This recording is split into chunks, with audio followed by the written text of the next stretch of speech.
Hold on, hold Welcome. on, hold on. Oh, I'll let you know. Just gotta get there. You look fabulous, Trini. You got this. Give it a go.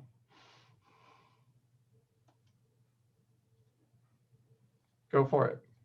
awesome. Hey, everybody. Welcome back. It's been a long time. I haven't seen y'all in so long. Khalif, what's poppin'?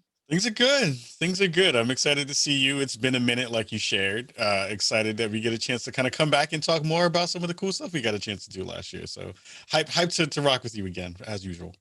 Well, why don't you introduce yourself so everybody knows who you are if they haven't met you already, and then I'll follow through and then we'll let them know what's next. Awesome. I'm Kylie Adams. I am the owner and host of the Spawn on Me podcast, the premier podcast spotlighting people of color in the video game industry.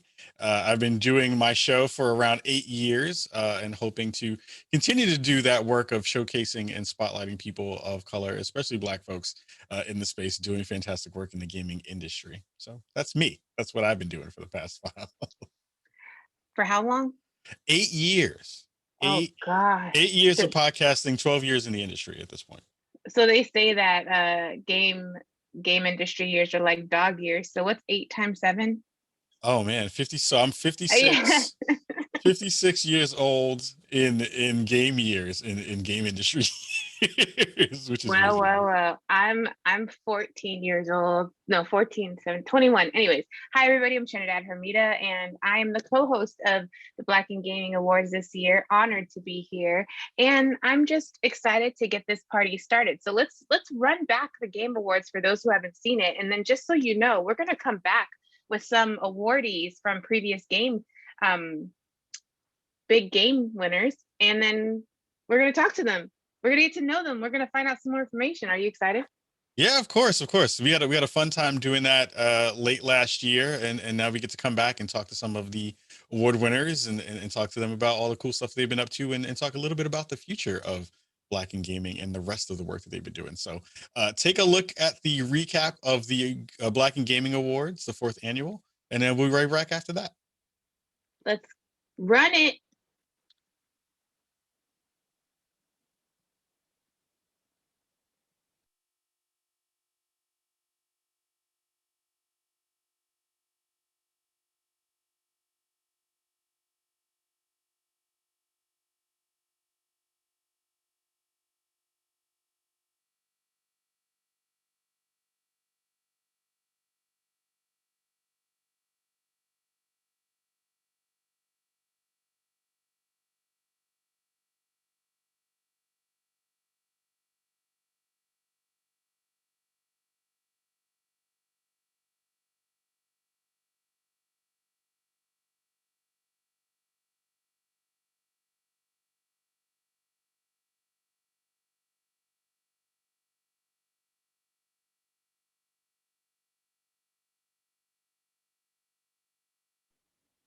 I think we're going to have to rerun that.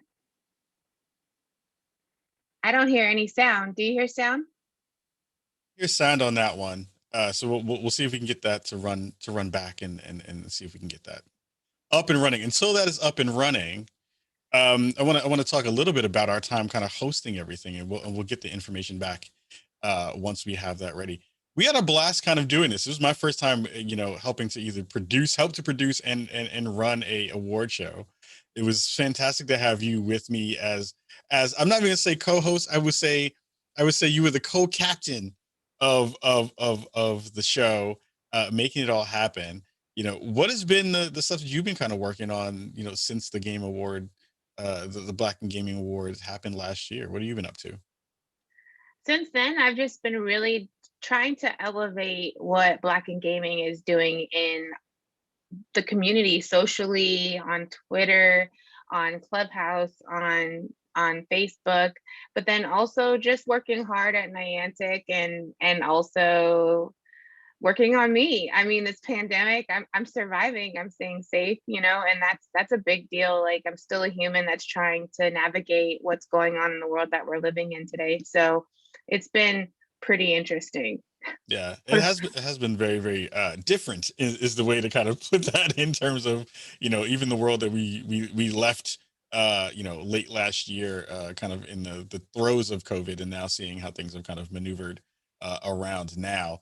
It has been really interesting to see not only kind of people readjust to the new space, but also, now we're doing a lot of these, a lot I of know. conversations in these digital spaces as well. Do you feel like that's kind of changed the way you've tackled some of the cool stuff you've been working on from the DNI space over at Diantic?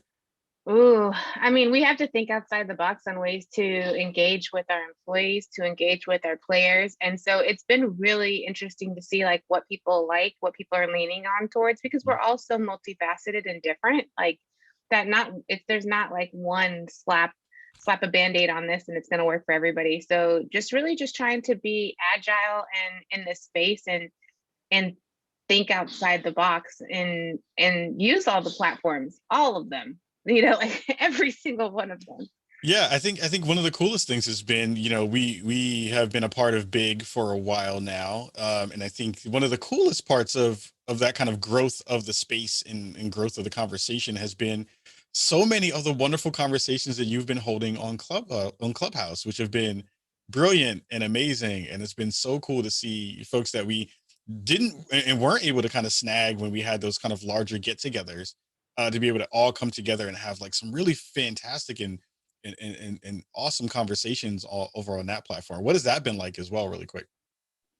We actually just did our first Black in Gaming moderator training today for those who want to be moderators for our club in Clubhouse, and it's fun. I mean, we've been meeting people all over the world, which when you're at GDC in person, you meet who's there, and so I think that the pandemic has been a gift and a curse, and even doing the Black in Gaming Awards virtually has given us a little bit more visibility with people who may have never known that we're here. So I think it's pretty dope that we have this opportunity to now on multiple platforms share that we're here to support, elevate, and give resources to people who are interested in the game industry.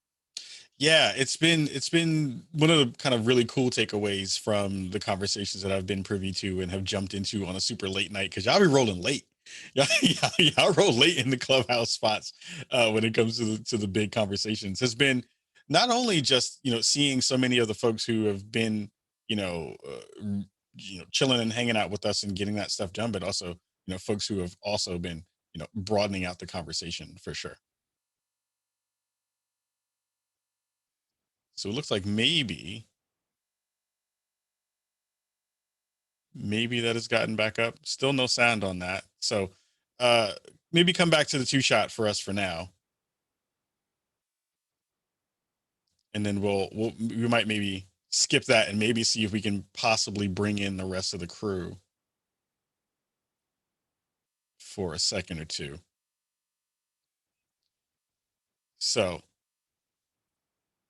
Trinidad, I think I'm sorry, there I you was go. on mute. I was going to say that maybe what we could do is bring up, not bring back, but introduce the awardees and use the rest of our time to talk about what we're going to talk about, and maybe we'll let all the viewers know when we're going to re-air the Black Gaming Awards for those who haven't been able to see it. So if Lisette, Marcus, and Laura can turn on their cameras, we can introduce them. We'll snag them. And again, everybody, this is a live program. Sometimes you have some technical difficulties. That's the way of the world currently, and that's okay. We'll work through it.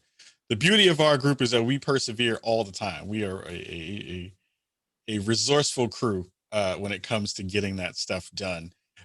So we're snagging folks and bringing them into the room currently. We're pulling them in, and getting them ready on camera and ready behind the scenes. So we can just yep. we can take off the awards now and just focus on the people who we have with us, because we want to live in the present. You know what I'm saying? Live in the present. Yeah, we'll snag them really quick. I think they're going to pop back in a second. So while we get those folks ready to come on stage, if you're in the chat and you have any questions for us as well, we'd love to see those kind of pop into the chat as well. Sometimes, screen share does what screen share stuff does, and that's totally fine. But we have some amazing folks coming through and hanging out with us today for our show. Trini, give the folks at home a little bit of intros for the folks we have rocking with us today. So, I mean, I'm not going to spend the rest of the 30 minutes talking about each and every one of them because I can, because that's just how awesome they are. I think they can introduce themselves better than I can introduce them. Sure. That, I'll give my little spin on it. I'd like Laura to go first, and then Marcus and Lisette. But Laura is someone who is not only a mentor to me, but someone who's been in this space for a long time. Along with Lisette and Marcus, I see them as my older brother and sister. I mean, I'm not going to call them a mom and pop because they're not that old, but anyways. But I would gratefully be their daughter. I'd like Laura to give a couple of points on herself, and then we can move on, and then let's get this party started. Thank you. Hi, Laura. Tekla Marion. Hey, everybody. And apologies, I might put you all back on silent because I got a house full of kids and we're visiting grandma right now. But wanted to be here for everybody. My name's Laura Teklemariam. I was the executive producer of the Black in Gaming Awards. I'm also chairwoman of the board for Black in Gaming Foundation. Let's see, what's my day job? My day job is I serve as the director of product for all of animation at Netflix.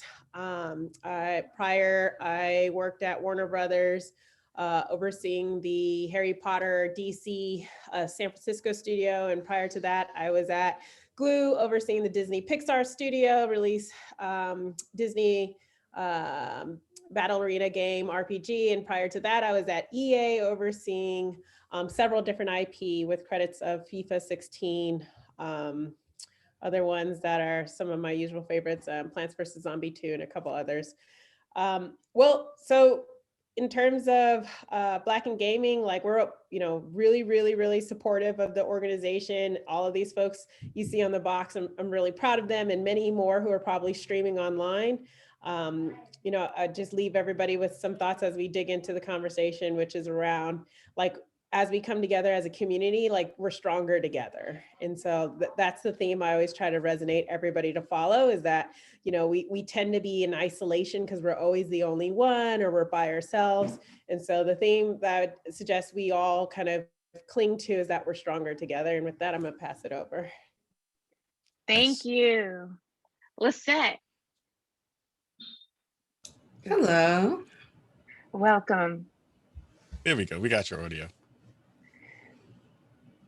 How's everybody doing? We're doing Good. well. We're Lisette, doing well. introduce yourself, Lisette. This is your floor. This is all about you right now. Hi, I'm Lisette teaching Montgomery. I'm an art director at Double Fine, currently working on Psychonauts 2. I've been in the industry for 20 years, and I've been making games for PC, console, mobile, all of the above. That's my quick little intro. In addition to that, my passion is the nonprofit that I've been teaching at for the last 6 years called Gameheads, where we teach youth of color here in Oakland the gaming and tech skills they need to get jobs in the industry. And that's really been just an amazing project. So solving the tech to, people of color pipeline. And so that's kind of quick synopsis on who I am. Thank you, Lisette. Now, do you want to introduce the next person? Do you want me to introduce? I mean, does Marcus Montgomery need an introduction? Not really, no. I mean, You don't really need to gas his head up any more than it is. But for the sake of our marriage, I'd like to introduce my wonderful husband. He's an amazing designer, 20 years of experience. I mean, he really needs no introduction, but I'll let him take it from here. Marcus Montgomery. So kind. Hi, as already been said, my name is Marcus Montgomery. I am a game designer, nearly 20 years in the industry. I'm currently a product manager at Oculus, and I've worked at a various number of companies, being Sony Computer Entertainment. I worked at Backbone. I've worked Namco and Sega in various different capacities. But today I'm here and I'm happy to be along with all the people that I get to see professionally and talk about, this award show and what it means to everyone. I think, again, thank you everybody for jumping in on a late Sunday afternoon, and rocking with us and hanging with us to talk about not only the previous year's big awards, which some of you have won. Everyone on this crew has won an award in the big space, and that's been really awesome to see and continue to have that conversation. But also to talk about what we want the future of not only the big awards, but the space to look like in a kind of broader conversation, which I'm excited to jump into today. So, Trini, I know when we were kind of hosting everything and you kind of are stuck into the moment, right? You're kind of like sucked into the moment of everyone kind of being in this space of Black excellence, and having so many folks who have built out these wonderful, long-lasting careers in this space. The question for the room would be, what's it kind of like to be honored in a space where, we have these conversations about, us being here and doing that work and getting the spotlight that all of you so rightfully deserve. I'm going to go to you first, Laura, on that one. Got to talk to the babies first. The babies. Yeah, I gotta tell them to be quiet. So let's see, and I'm sure my colleagues on the call can also answer. Like when you think about, let's just paint a picture. You're in a room, you're working on a game, you're talking about characters, and the characters on the screen that are in 2D development right now that are being shown are like your typical usual suspect. I won't even call it out because we should all know what I'm talking about. And you're staring on the screen in the conference room and you're looking at these characters and you're thinking to yourself, man, the gaming fan base is just so much more than just what I'm seeing on the screen right now. And you have that moment of, do I say something? Do I not? You look around the room, you're the only one that looks like you, only one who acts like you, only one who has your background like you. And you're like, if I don't say something, then it'll never change. And so what I'm describing is, I think, the everyday existence for those of us, when those of us that represent diverse and inclusive cultures in the gaming ecosystem. Now it is getting better, but I'm willing to bet everybody has had that experience at least once if you've been in the gaming industry. So, Khalif, your question around like just what we need to focus on, what can we do to be better, and kind of along that lines, I'd say, if you are in that room, continue to speak up. Like that's what's important, because far too many times I think we can become complacent where we just get used to it. We get tired of it. We just like, we've already tried, already been there. But the world is changing. The ecosystem is changing. And so I implore, encourage everybody to not hold back and continue to say something, especially now. And I'm the money gal. So, when I run games, I look at making them be AAA hit games. The common US demographic of the typical gamer is no longer sufficient to drive the type of monetization and profitability we need for video games these days. So if you don't speak up, you're actually putting your game at a detriment, because they need to look like the universal globe versus like one particular demographic. So it makes business sense. So that's what I would say, and kind of general thinking here. Yeah. Lizette, I'd love to hear your thoughts on that too. Yeah, I think I have a different perspective because I'm more on the art side. So I'm very much focused on visuals and messaging through visuals.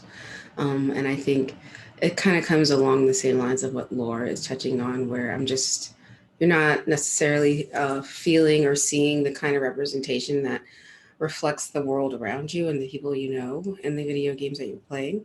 And then on top of that, you're dealing with, challenging and toxic communities at times that can be, frustrating for people of color to interact with. So I think, first of all, it's just sort of focusing on, one, how we can change visual representation, not so that it's just, icing on the cake, but it's really baked into the batter of how we design our characters, how we decide our characters' backstories, how they fit within the stories. It really goes down to the part of the creative process that diversity needs to be included in, and not just, choosing, a flavor of character and not really going any deeper than that. So I think you really have to think about diversity, not just from a business standpoint, but also from an authenticity standpoint, because that's what's going to get players to return again and again and again to play these games. I love that point because it feels like the conversation, that you and Laura kind of touched on about, how all those aspects kind of work together and how they all kind of are in this big Venn diagram, and how they all kind of touch. It's super important. I think a lot of times when the conversation happens in the space, so many folks don't remember our from a demographic standpoint, how much we influence the space from a numbers perspective. I think this conversation is still very um um, um disingenuous is the word that I would use when it comes to the actual like numbers that we represent within the space in a bigger way. Marcus, you're doing some of that work. You're both doing that work. But it's your turn to answer a question, so I'm going to ask it directly to you. um with Gameheads, you're doing a very specific thing. You both are doing a very specific thing to kind of move that needle in a different way. I'd love to hear some of your thoughts about how that kind of works with Gameheads and the philosophy behind the work that you two are doing to kind of change that narrative. I think to echo some of the points from both Lisette and Laura, like we've all had the experience of being professionals in this industry, and for some of us, been a very long time. When you are in those rooms, you don't seem like you have representatives other than yourself for different experiences, and it's just a nice way of saying, hey, you're one of the only Black people on your team, if not, in the company. So it's a heavy burden to decide when do you want to interject your experience into any sort of conversation. But when we think about how to change that, we can say, hey, should these teams be thinking about how they can be better about representing cultures? Should they be trying to hire more? All of these are admirable things and things that we should try and strive for. But I like to think of this as a pipeline issue, and there's various points along the pipeline that need to be addressed. To hire people who come from different backgrounds, they need to have the experience to be able to get hired, right? So for us, Gameheads is really about trying to build an ecosystem of support that will not only grow grow the skill sets of people who want to get in the game industry, but also hopefully come in and think about affecting change. If we had more representation in all various parts of the game development, it would be less of a debate as for whether or not we should include diverse stories and diverse storytelling. So Gameheads is really focused on trying to bring in students, ages 15 to 24, and expose them to all different aspects of game development, and in hopes they'll find something that resonates with them, that they'll want to improve their skill sets. And between the instructors we have and the mentors we bring in, who are all gaming professionals, we hope to build this network that will just undercarriage and support all of these students into their careers and well into their long-term careers as well. Fantastic point. Speaking about Gameheads, is there any other organizations that y'all would like to just raise awareness around or shed light on? And anybody can answer that question. Yeah, I definitely would want to give a shout out to Black in Gaming, blackandgaming.com. Black in Gaming started in like 2004. I hear there's this tribal story of a group of lovely Black folks who were in the gaming industry who used to come together with like a reunion around GDC. And they would come together to really talk and socialize and interact with other people like them, because there were so very far and few. Now, fast forward 20 years, it sounds like not much has changed. We've definitely gotten better, but we're definitely still far from where we need to be. Black in Gaming has several pillars. Think of it as like the NAACP for Black and people of color in the gaming industry. Of course, our advocacy and our focus is around the Black community and Black diaspora, but it doesn't mean that we also don't, have programming that could benefit the general diversity inclusion efforts as well. One of the key programming events that we have is the Black in Gaming Awards, which we were trying to play earlier, and unfortunately, we weren't able to play it, but definitely when that streams again, you want to check that out. We also have programming during GDC. So next time you go to GDC, if you look at your agenda, see if you can check us out there. And then in the future, we're going to have several different programming around advocacy, education, professional development, as well as a big incubator to help indie games. And so I just want to give a shout out to our sponsors. We have SIE with Sony PlayStation, we have Niantic, and we have Unity. So always got to shout out the companies that are supporting the Black and gaming community. Yeah, fantastic. I want to shout out Game Devs of Color as well. They're doing some dope things with their expo that happens every year. If you don't know about it, please check it out. Also, Pock and Play, it's based in the UK, and they're doing some awesome things. I Make Diverse Games, Latinx and Gaming, Gay Gaming Professionals, who's hosting this stream right now. So thank you for all the different organizations that are really trying to impact the culture and literally change the game. Now, if we can just take a little pivot, I heard through the grapevine that all of y'all received awards from Black in Gaming Awards at some point, and I would love to pull up Marcus Montgomery, who recently won this year, and I'd love you to talk about your experience and how did it feel to receive this award, and then I'd like to move on to Lisette and Laura, because y'all received awards as well. So Marcus, can you kick it off and let us know what award you won and then also your experience? How do I encapsulate this? It's interesting to think about. I've been in the industry 20 some odd years, and I started in QA and kind of made my way up, and just thinking about what I saw as representation in industry 20 some odd years ago, and then being able to be recognized for excellence in product design now from Big it's an honor, because I do believe, and this is one of the challenges, it's important to not only give people flowers while they can appreciate them, but if we're not celebrating and showing off and illuminating these different people with diverse backgrounds who make games, we're going to be hard pressed to find more people that might think that this is even possibility. I looked into this, and I think one of the best things that we find with our students at GameHeads is that we open their eyes to the fact that there's various opportunities within the game industry, and they're not just programming, art, and design. There's also production and audio, video production, VFX, just a multitude of things. So being able to highlight these people who are making their livelihood in this industry, I think, and look different or look like me. I don't want to say different, look like me, right? It's an honor, and I hope it just inspires more people to consider this industry, because it can be very rewarding.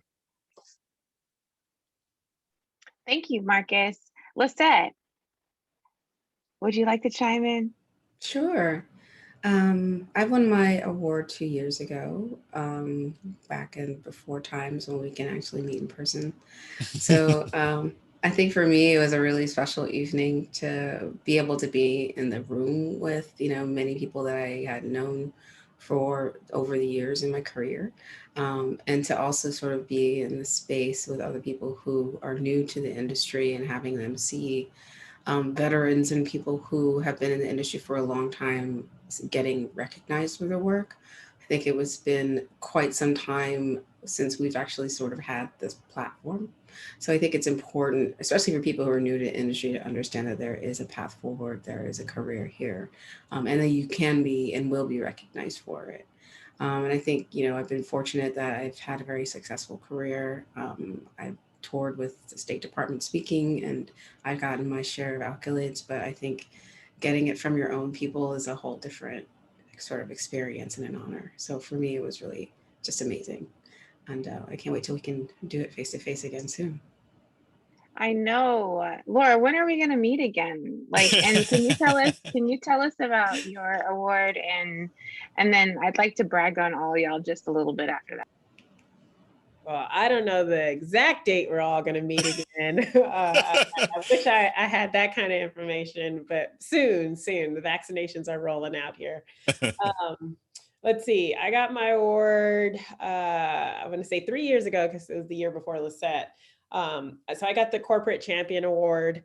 At the time, the Corporate Champion Award is to a liaison who is advocating and investing in the Black and gaming community. And just to kind of talk about, at that time, I was at EA. I had just founded the Black Employee Resource Group at Electronic Arts.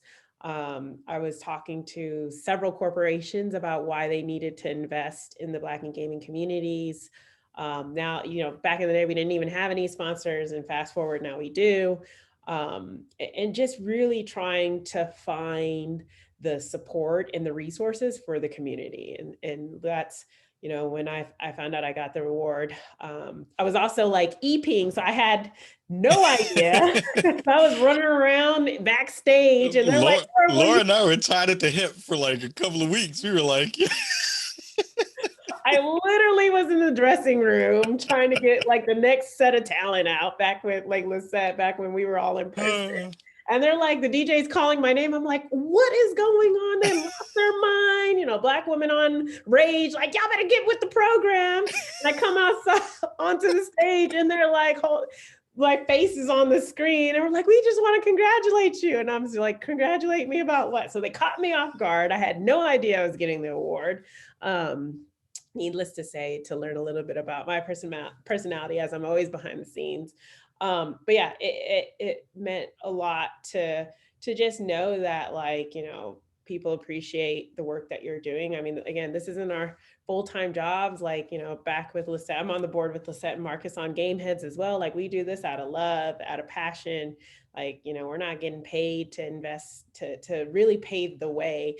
What we're doing, that was 3 years ago. Now we see what's happening now. And again, what we're doing is going to pay forward the next 20 years. So that, again, back to that story where you're sitting in the room, you're looking at those 2D characters, and you're thinking, God, I wish I didn't have to do this every time.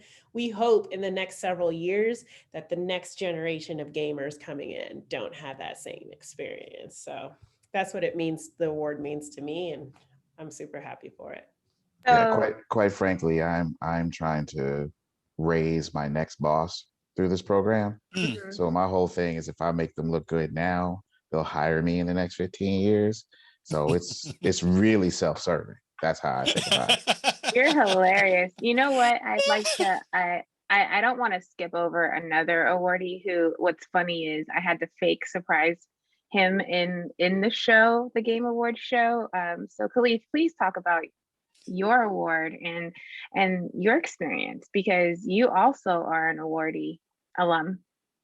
It's wild. In the biggest way, because when I posed this question to some folks in another conversation I had maybe a couple weeks ago about, we're probably like the second and third generation of Black folks in this industry in a real profound way, right? Who are making things happen and doing that work and figuring out ways to build upon the work that was done before us in a way that is more profound and more open and more brilliant in the way that we get to use technology that they've built to kind of help have that conversation in a bigger way. Me, I'm on the periphery of some of this by being in the media space, which is extremely small when it comes to Black owned spaces and Black owned conversations.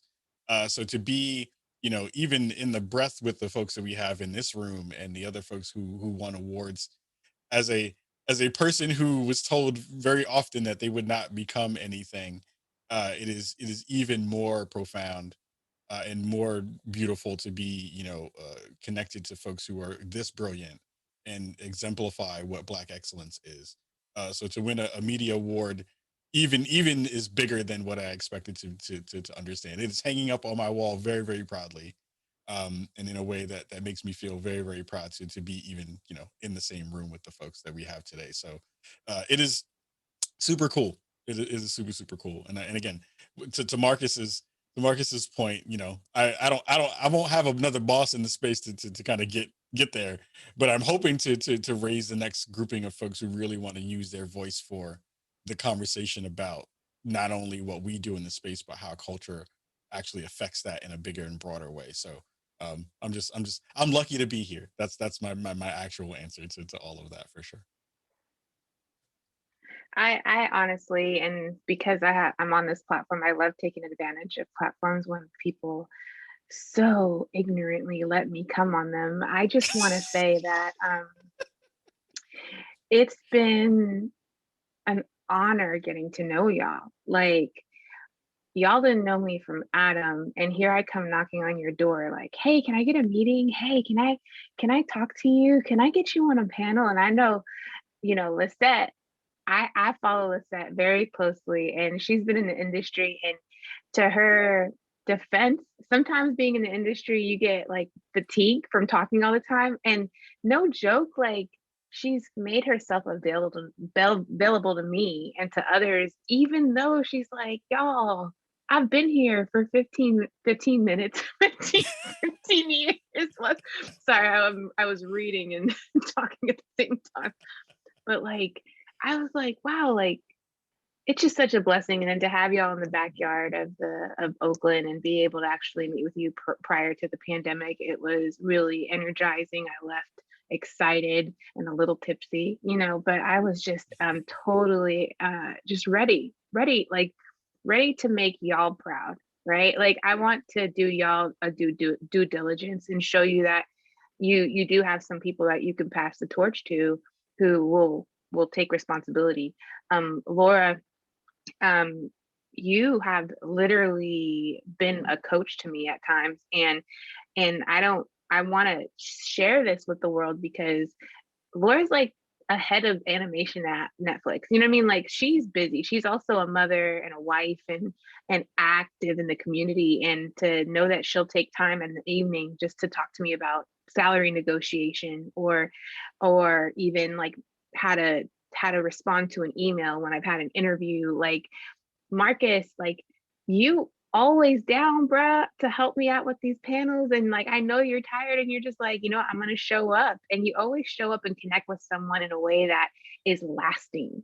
Khalif, you are spreading the word and shedding light on the industry with each podcast. Like, as the membership grows, as people subscribe, you're talking about games that people never knew about. You're talking about individuals who are mastering their art within the industry. Like, y'all are not beginners, y'all are seniors in this space. And this is what we're talking about, the pipeline, and making sure that there's a top funnel, making sure that it's not just a bottom funnel that's coming in with individual contributors who don't have necessarily the breadth of experience. Y'all have the breadth of experience. So if these companies aren't making y'all SVPs and VPs, they're doing something wrong. And so I think this is a perfect opportunity to talk about, what does the future look like next? Like, are we taking over the world? Are we building an all Black game studio? Are y'all becoming SVPs at a company somewhere public where you can hire me? I mean, I'm just wondering what's happening, you know, so free and open to you all to chime in. Well, maybe if I could jump in ahead and just say, let's not forget about Trinidad herself. Right? She is head of diversity inclusion over at Niantic. She has just got like a company that didn't even like really have a whole D&I plan to now invest significant money into diversity inclusion. And, you know, you know, I will go on the record and say, because I don't know like what she can say on record, but I know that Niantic would not have the programming that they have today without Trinidad. So, you know, she's also a staple in this industry. Okay, now that we've said that piece, let's now fast forward into the future. So, you know, first we got to know what problem we face. I think Marcus said it best. We still have a pipeline problem. We still have people leaving the industry at alarming rates than they're coming in. We still have teams that if you look at the percentage breakup of their demographics, still not representative. If you look at the leadership levels, I mean, gaming, tech, entertainment, you name it, are still not representative at the leadership levels, which is really the decision-making levels. So we have a lot of work to do, but that's not going to come overnight. So just to set the stage, I think the phrase that really sums it up is "to each one, teach one." You know, you hear a lot about us investing in each other. We each have to teach each other how to get into the industry, how to be excellent in the industry. And then when you acquire all that knowledge, don't just let it, you know, fizzle out with you. You got to hand that off to the next person so that the next person can learn and get in the door. And that's how we're going to end up building our numbers. So I'll kick us off by saying, to each one, teach one. Perfect. And I think all of y'all are doing that currently. And so, Lisette, what would your opinion be on how do we impact the future?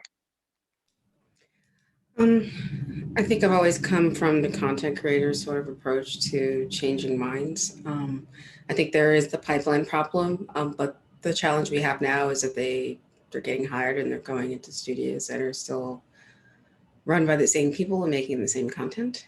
And so for me, the future of gaming is who gets to make IP and who gets to tell their stories and what kind of stories we tell.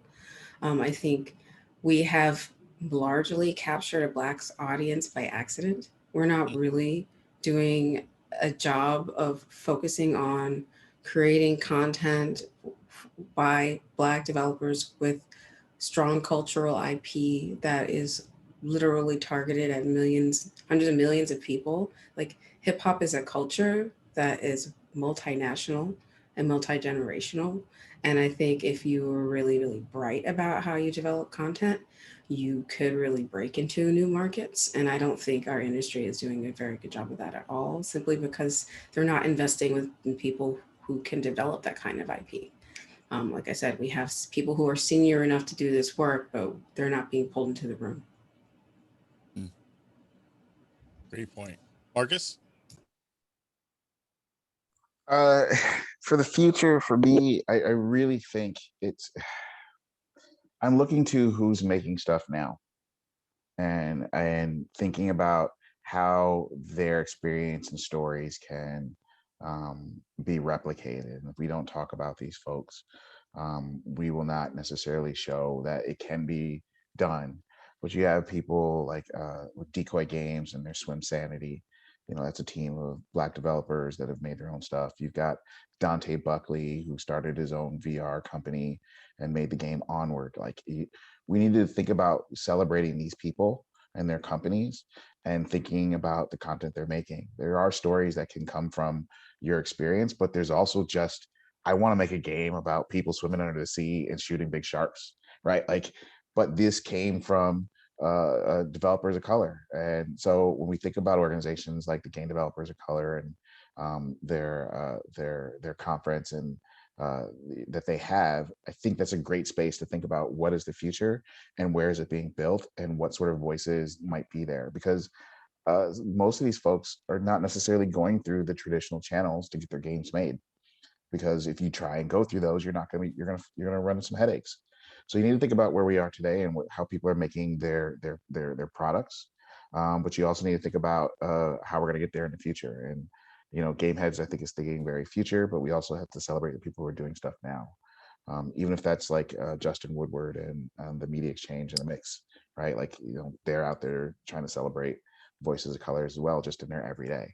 And it's not just their principal stuff. So I think about those and that makes me hopeful, if not excited, because I'm always looking for that next big game idea. Yeah, yeah. I, Go I ahead, do Trini. real quick. I want to say that Humble has a game like Fund, IGDA, I believe, or IGDAF. One of those also has like an indie game fund. Niantic just launched their Black Developer Initiative for AR creators. There is a lot that's like coming up because of the times. Like people are realizing like, hey, there's a disparity and there's an equity problem. So let's bridge that equity gap. And I do see in the future more opportunities like this arising. So just be aware. And I do want to give a shout out to Glow Up Games and Wicked Saints. These Mhm. these are some, like, Glow Up Games is we're making a game with Issa Rae. Like I just think that's dope. It's like it's a, and Wicked Saints is making a game to create more peace in the world. So like there are Black game developers that are in this space that are changing the scope. And one thing I like to mention that Marcus said is like, just because I'm Black doesn't mean I want to make a game about Wakanda. Like I actually might just want to make a game about golfing with a Black team, or a game about like shopping, or a game about like how I put my makeup on. I don't know, like whatever it is, like don't put me or Black people in a box. Like we can create a lot of different things. Also, Black in Gaming has a incubator fund that's going to be launching. So it's like an accelerator program. It's one of our upcoming programs that we're getting funding for. So in the future, if you're a Black game developer, we would definitely want you to come seek out applying to the accelerator fund through Black in Gaming. And we hope that, for us, by us, we're going to help build our own kingdom. I love that. I love that. And again, it's one of those conversations that we, and I wish we had more time, because the point that Lizette hit about the cultural parts of that, that's a whole conversation that we can dig into for an hour straight just on that alone. I do want to before we leave, and before we get a chance to plug everyone's work, I do want to leave on a super high note. I want to give folks at home, um, through you all, a way for you to share, what are some of the most recent successes you've had. I think one of the conversations we have often is around what do we need to do, or what do we haven't seen, or what, those parts of the conversations, but we don't necessarily get a chance to just go ham and talk about the successes that we've had in the most recent time. For anyone who wants to share, what is something that you feel super proud of that you got a chance to work on, or something that you were working on really hard that you got to kind of see move across the finish line? Anyone can answer that one. I guess I'll start. I've been working on Psychonauts 2 for 3.5 years, and it will be coming to a close soon. And I'm really proud of what we made. It's extremely beautiful. The fact that I got to lead an entire team of amazingly talented people, and probably to be one of the few Black women to do it is, going to be legendary. And I think the game itself is going to be legendary, to be honest. So I think I'm really proud of that. And while I was doing all of that, I was also lifting up other people. I think we've been working at Game Heads for the last 6 years, every Saturday, like rain or shine, we are there for these kids. And we're now finally seeing that paying off on the other side. Our students are now getting hired at some of the biggest game companies in the world. 2K are now hiring our kids. EA has just hired one of our students. And so we're finally seeing all of that work come to fruition. So, I mean, when anybody tells you, oh, it's too big of a problem, I can't do anything about it, that's simply not true. You just have to decide what piece of the problem you want to solve. And so for me, having both of these two things come together, having my day job and this amazing project, and then having, what I consider my second mountain, which is, my first mountain was my career. My second mountain is Game Heads, and what we can do to actually change the landscape of who makes games and what games get made are both sort of starting to reach a crescendo.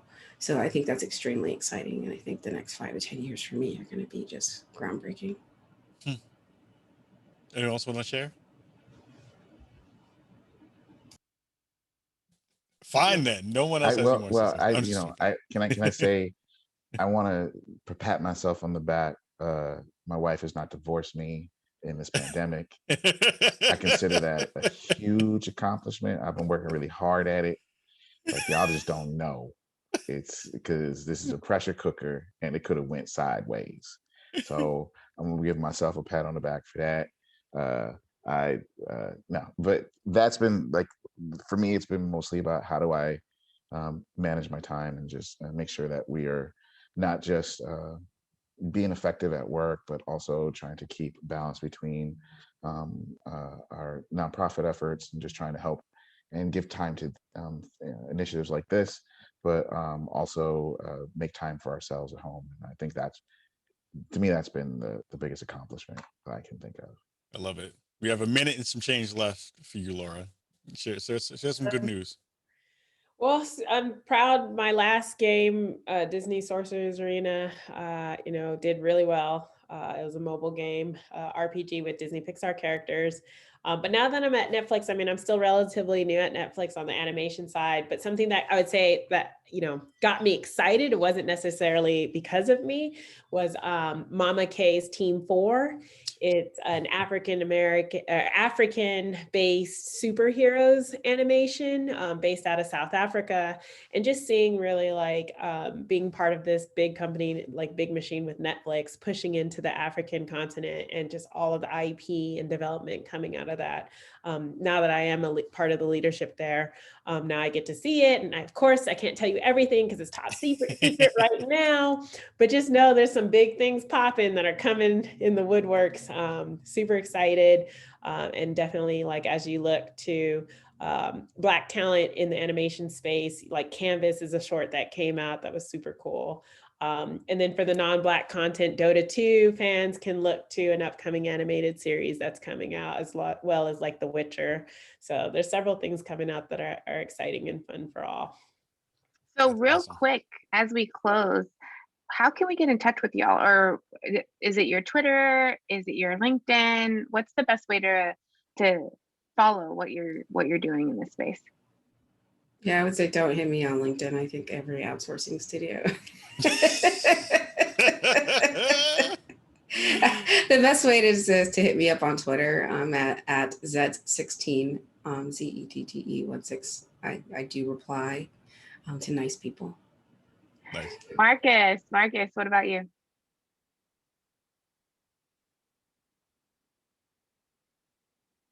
You're muted, Marcus. I know. Sorry.